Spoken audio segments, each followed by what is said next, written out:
What is up, everyone? Today we're gonna talk about the Helix LT again that I have here. It's more about my impressions that I was able to collect over the last few weeks. Thanks again to the subscriber who was kind enough to lend me his Helix for a couple of weeks to test, to randomly play, to record. My impression is I really like it. I think just like my first impression, it's very easy to work with. I love the design of the interface. It is very, very user-friendly, and it really helps in the process of creating sounds because that is real fun. Unlike the Pod series, the Pod always sounds the same, I think.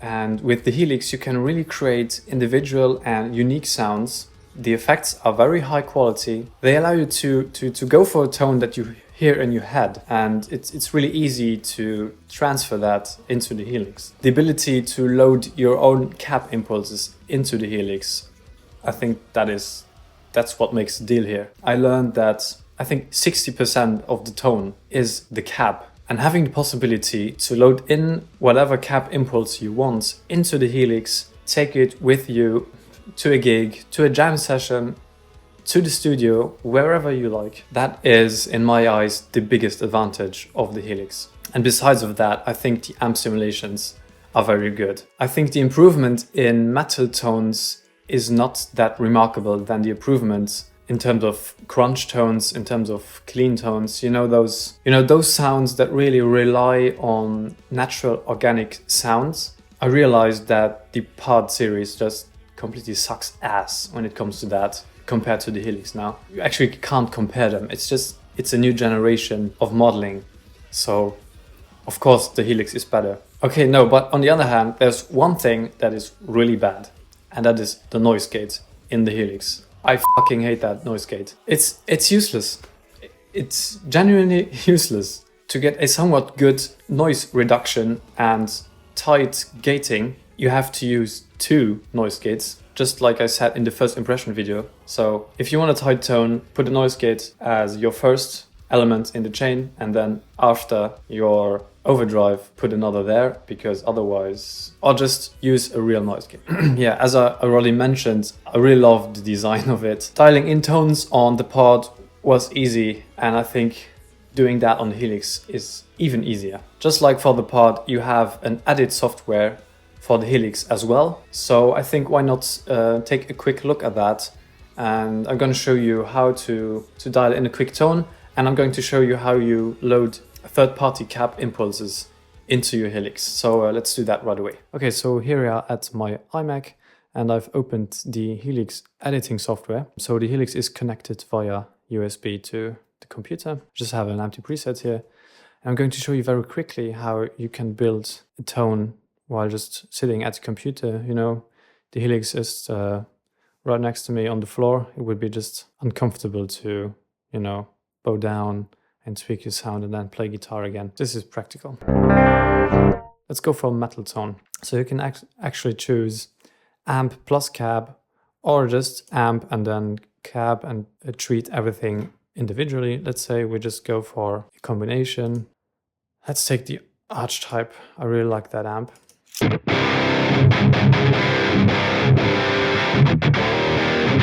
Now, amp plus cab doesn't mean that you can't change the cab. You still can change the cab.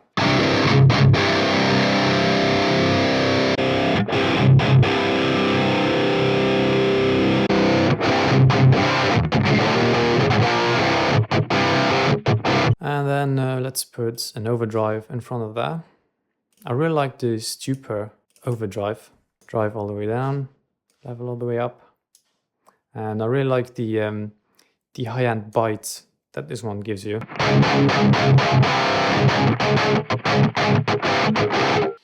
Now let's send out the drive on our amp. Yes. No. Yeah.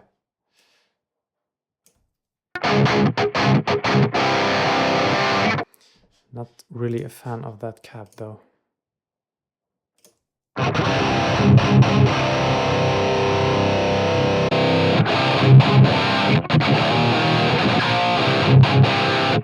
You've got a ton of choice of microphones.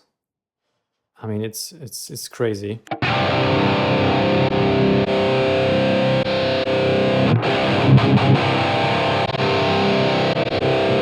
I really like the 20 dynamic mic. I don't know which simulation that is, but it sounds like a softer, warmer 57 to me.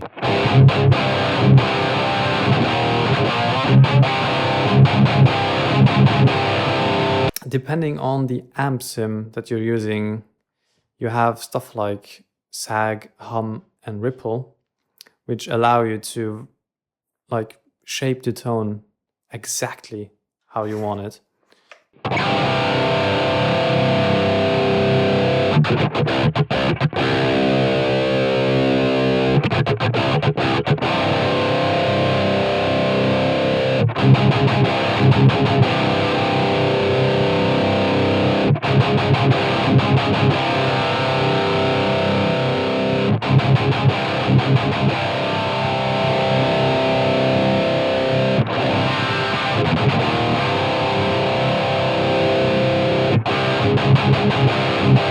You know, these differences are very, very subtle, but you have the possibility to change that, and that is very cool. By the way, I would never turn the master all the way up. It provokes some kind of internal clipping, I think.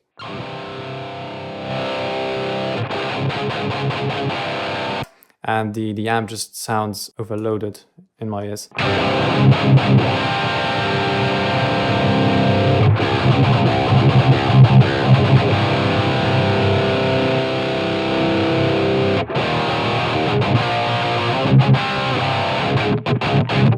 Okay, now let's put one of those shitty noise gates in front of it. Dynamics. Some of you may be like, oh, use the hard gates, but I don't know. I just don't like that. I like a smooth transition. Usually a good noise gate gives me what I want, but this just doesn't. You know, that's what I mean. When I make the threshold more aggressive, it just eats the signal already, even when you're playing. And still, you can hear this little tapping on the strings.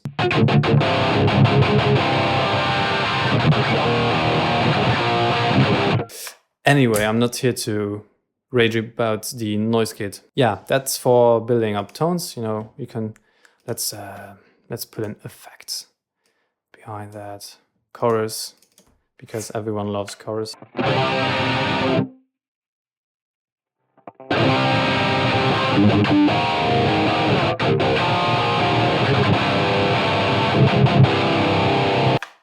By the way, in case you didn't know, if you like playing via headphones like I'm doing now, a very cool thing is to put a chorus, or what I like to do, a harmonic flanger, I don't know how you pronounce that, behind the entire signal chain to get a nice room, tiny stereo sound, which is very pleasant to listen to.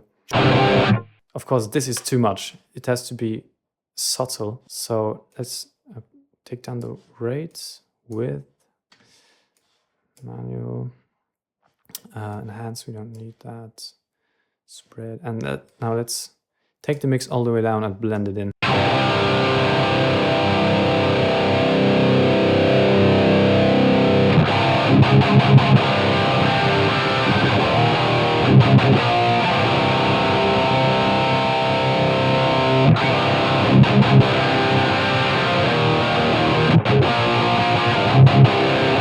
I think that's very pleasant for random jamming.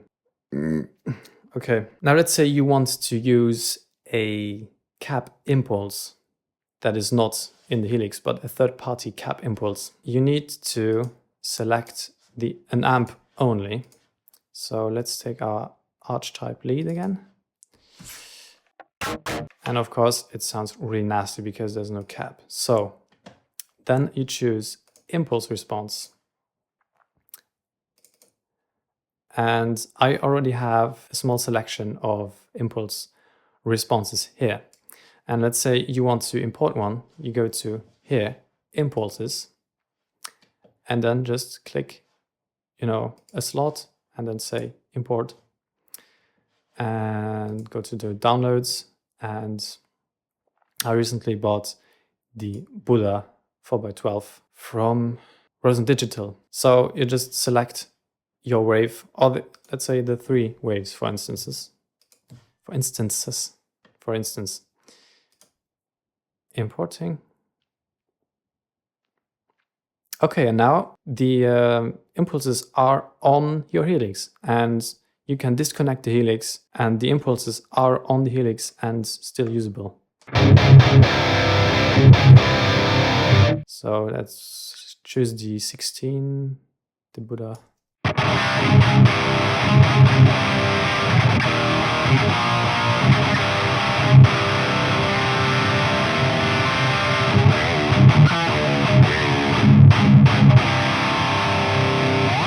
It's such an easy workflow. Good job, Line 6. Good job.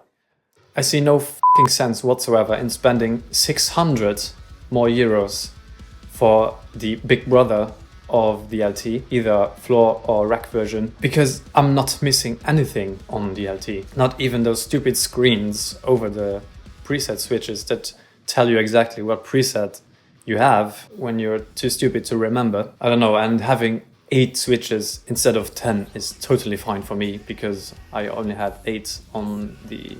you know what? The switching system is a bit different on the Helix, because the Helix has 2 rows of 4 switches, A, B, C, and D, and there is a mode switch. Okay, so on the Helix you have like either 8 presets that you can access directly, or you switch to the assign mode and you have 8 switches for the effects on the selected preset. I hope you can follow along. Let me show you this real quick. As I explained earlier, we're in the preset selecting mode. So these 8 buttons here are there to select a preset. Let's say you have this bank and this bank, so you can switch between the banks, you know? And let's say you're playing on this preset here and you want to switch on and off the individual blocks. Then you go to mode, click that. Right now there's nothing assigned yet, and therefore there are no lights on. As an example, let's say we want some of the blocks here assigned. We can switch them on and off. We click here, and the first button is bypass assign. Click that.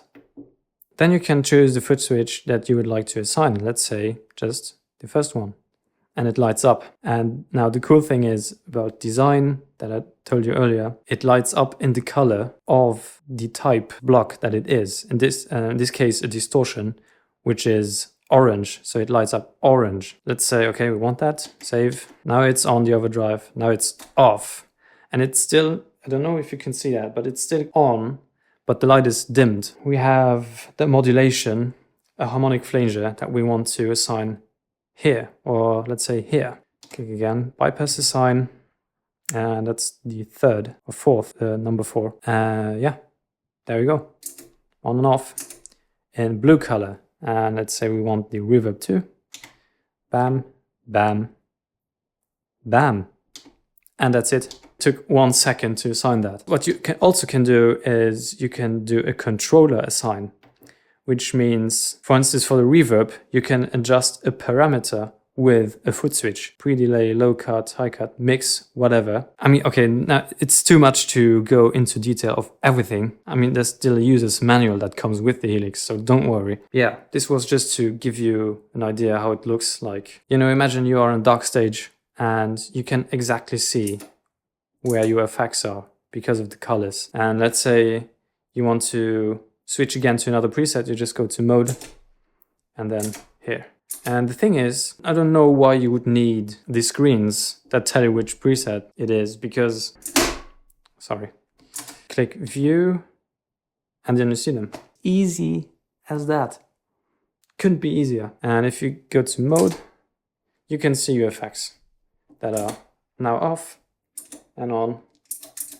All in all, very, very good piece of gear, and I think it's worth the money.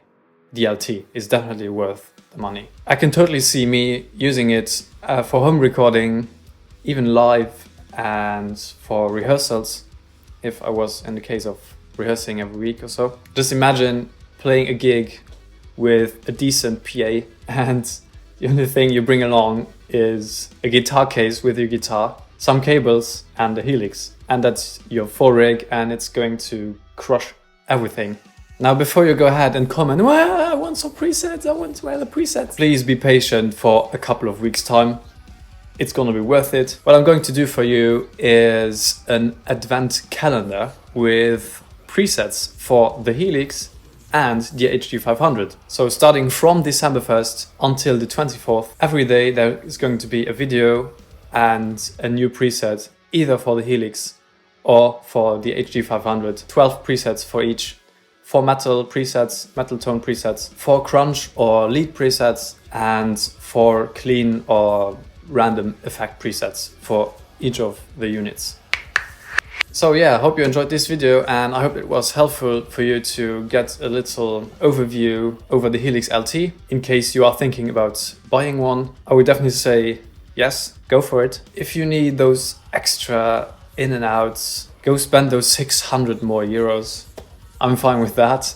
Otherwise, there is no reason whatsoever not choosing the LT. I must say it's somehow addictive. Like seriously, it's so much fun dialing in presets because you have so many possibilities to create whatever is in your mind, or just play around without knowing where you're going to, just experimenting. There will always be a cool result. Yeah, I'm pretty sad that I have to give it back again. Thank you so much, dude, for lending me your Helix for many weeks, actually. I really appreciate that. So am I going to buy a Helix? Actually, no, not right away.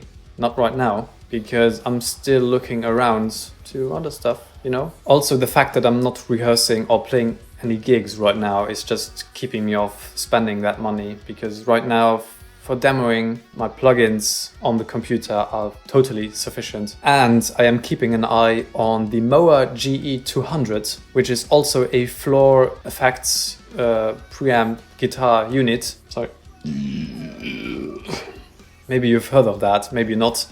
It's that, you know, Moa like super tiny floorboard with like 4 switches or so, which is basically a micro Helix. I think it has like over 50 amp simulations, so there must be one that is usable, I guess. And it also has the ability to load your own cab impulse in there, which is very interesting. And for 300 bucks new, I think it's definitely worth a try. I'm pretty sure to pre-order one and get one as soon as they are released on Thomann. But yeah, because it just sounds too good to not check out. And yeah, so if you have any questions related to the Helix LT, feel free to comment them below. I still have the unit for like 1 or 2 weeks, so if there is something you absolutely want to know or need to hear, just let me know and I will see to organize a video for you. Now, but of course I said presets are coming in December, so